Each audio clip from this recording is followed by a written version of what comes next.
Deuteronomy chapters 3 and 4. Next we turned and headed for the land of Bashan, where King Og and his entire army attacked us at Edrei. But the Lord told me, "Do not be afraid of him, for I have given you victory over Og and his entire army, and I will give you all his land. Treat him just as you treated King Sihon of the Amorites, who ruled in Heshbon." So the Lord our God handed King Og and all his people over to us, and we killed them all. Not a single person survived. We conquered all 60 of his towns, the entire Argob region in his kingdom of Bashan. Not a single town escaped our conquest. These towns were all fortified with high walls and barred gates. We also took many unwalled villages at the same time. We completely destroyed the kingdom of Bashan, just as we had destroyed King Sihon of Heshbon. We destroyed all the people in every town we conquered, men, women, and children alike. But we kept all the livestock for ourselves and took plunder from all the towns. So we took the land of the two Amorite kings east of the Jordan River, all the way from the Arnon Gorge to Mount Hermon. Mount Hermon is called Sirion by the Sidonians, and the Amorites call it Senir. We had now conquered all the cities on the plateau and all Gilead and Bashan, as far as the towns of Seleka and Edrei, which were part of Og's kingdom in Bashan. King Og of Bashan was the last survivor of the giant Rephaites. His bed was made of iron and was more than 13 feet long and 6 feet wide. It can still be seen in the Ammonite city of Rabbah. When we took possession of this land, I gave to the tribes of Reuben and Gad the territory beyond Aroer, along the Arnon Gorge, plus half of the hill country of Gilead with its towns. Then I gave the rest of Gilead and all of Bashan, Og's former kingdom, to the half-tribe of Manasseh. This entire Argob region of Bashan used to be known as the land of the Rephaites. Jair, a leader from the tribe of Manasseh, conquered the whole Argob region in Bashan, all the way to the border of the Geshurites and the Maacathites. Jair renamed this region after himself, calling it the towns of Jair, as it is still known today. I gave Gilead to the clan of Machir, but I also gave part of Gilead to the tribes of Reuben and Gad. The area I gave them extended from the middle of the Arnon Gorge in the south to the Jabbok River on the Ammonite frontier. They also received the Jordan Valley, all the way from the Sea of Galilee down to the Dead Sea, with the Jordan River serving as the western border. To the east were the slopes of Pisgah. At that time I gave this command to the tribes that would live east of Jordan. Although the Lord your God has given you this land as your property, all your fighting men must cross the Jordan ahead of your Israelite relatives, armed and ready to assist them. Your wives, children, and numerous livestock, however, may stay behind in the towns I have given you. When the Lord has given security to the rest of the Israelites, as he has to you, and when they occupy the land the Lord your God is giving them across the Jordan River, then you may all return here to the land I have given you. At that time I gave Joshua this charge: You have seen for yourself everything the Lord your God has done to these two kings. He will do the same to all the kingdoms on the west side of the Jordan. Do not be afraid of the nations there, for the Lord your God is fighting for you. At that time I pleaded with the Lord and said, O sovereign Lord, you have only begun to show your greatness and the strength of your hand to me, your servant. Is there any God in heaven or on earth who can perform such great and mighty deeds as you do? Please let me cross the Jordan to see the wonderful land on the other side, the beautiful hill country and the Lebanon mountains. But the Lord was angry with me because of you, and he would not listen to me. That's enough, he declared. Speak of it no more, but go up to Pisgah Peak and look over the land in every direction. Take a good look, but you may not cross the Jordan River. Instead, commission Joshua and encourage and strengthen him, for he will lead the people across the Jordan. He will give them all the land you now see before you as their possession. So we stayed in the valley near Beth Peor. And now, Israel, listen carefully to these decrees and regulations that I am about to teach you. Obey them so that you may live, so you may enter and occupy the land that the Lord, the God of your ancestors, is giving you. Do not add or subtract from these commands I am giving you. Just obey the commands of the Lord your God that I am giving you. You saw for yourself what the Lord did to you at Baal Peor. There, the Lord your God destroyed everyone who had worshipped Baal, the god of Peor. But all of you who were faithful to the Lord your God are still alive today, every one of you.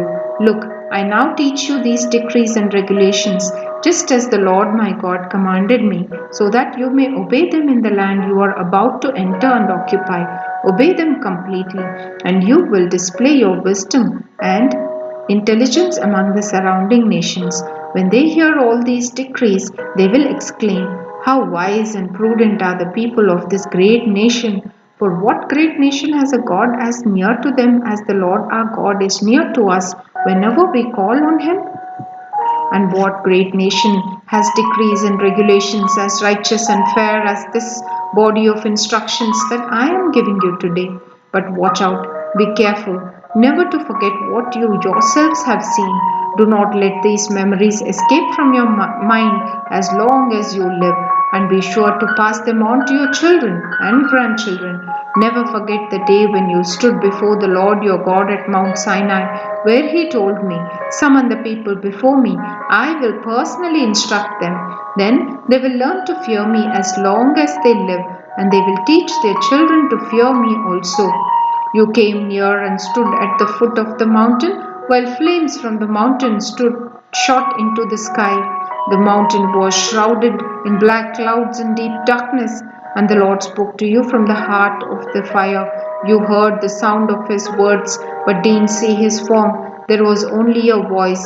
He proclaimed His covenant, the 10 Commandments, which He commanded you to keep, and which He wrote on 2 stone tablets. It was at that time that the Lord commanded me to teach you His decrees and regulations, so you would obey them in the land you are about to enter and occupy. But be very careful. You did not see the Lord's form on the day He spoke to you from the heart of the fire at Mount Sinai. So do not corrupt yourselves by making an idol in any form, whether of a man or a woman, an animal on the ground, a bird in the sky, a small animal that scurries along the ground, or a fish in the deepest sea. And when you look up into the sky and see the sun, moon, and stars, all the forces of heaven, don't be seduced into worshipping them. The Lord your God gave them to all the peoples of the earth. Remember that the Lord rescued you from the iron smelting furnace of Egypt in order to make you His very own people and His special possession, which is what you are today. But the Lord was angry with me because of you. I vowed that I would not cross the Jordan River into the good land the Lord your God is giving you as your special possession. You will cross the Jordan to occupy the land, but I will not. Instead, I will die here on the east side of the river. So be careful not to break the covenant the Lord your God has made with you.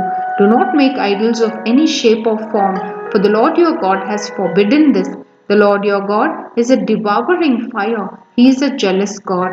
In the future, when you have children and grandchildren and have lived in the land a long time, do not corrupt yourselves by making idols of any kind. This is evil in the sight of the Lord your God and will arouse His anger. Today I call on heaven and earth as witnesses against you. If you break my covenant, you will quickly disappear from the land you are crossing the Jordan to occupy. You will live there only a short time. Then you will be utterly destroyed, for the Lord will scatter you among the nations, where only a few of you will survive.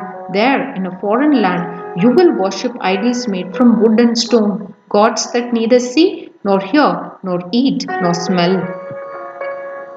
But from there you will search again for the Lord your God, and if you search for Him with all your heart and soul, you will find Him. In the distant future, when you are suffering all these things, you will finally return to the Lord your God and listen to what He tells you. For the Lord your God is a merciful God. He will not abandon you nor destroy you or forget the solemn covenant he made with your ancestors. Now search all of history from the time God created people on the earth until now, and search from one end of the heavens to the other. Has anything as great as this ever been seen or heard of before? Has any nation ever heard the voice of God speaking from fire as you did and survived? Has any other God dared to take a nation for himself out of another nation by means of trials, miraculous signs, wonders, war, a strong hand, a powerful arm, and terrifying acts? Yet that is what the Lord your God did for you in Egypt, right before your eyes. He showed you these things so you would know that the Lord is God and there is no other. He let you hear his voice from heaven so he could instruct you. He let you see his great fire here on earth so he could speak to you from it. Because he loved your ancestors, he chose to bless their descendants, and he personally brought you out of Egypt with a great display of power. He drove out nations far greater than you so he could bring you in and give you their land as your special possession as it is today. So remember this and keep it firmly in mind. The Lord is God both in heaven and on earth, and there is no other. If you obey all the decrees and commands I am giving you today, all will be well with you and your children. I am giving you these instructions so you will enjoy a long life in the land the Lord your God is giving you for all time. Then Moses set apart 3 cities of refuge east of the Jordan River. Anyone who kills another person unintentionally without previous hostility could flee there to live in safety.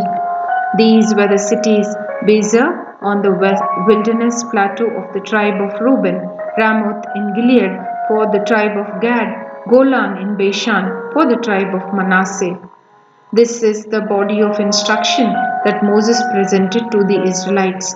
These are the laws, decrees, and regulations that Moses gave to the people of Israel when they left Egypt, and as they camped in the valley near Beth Peor, east of the Jordan River.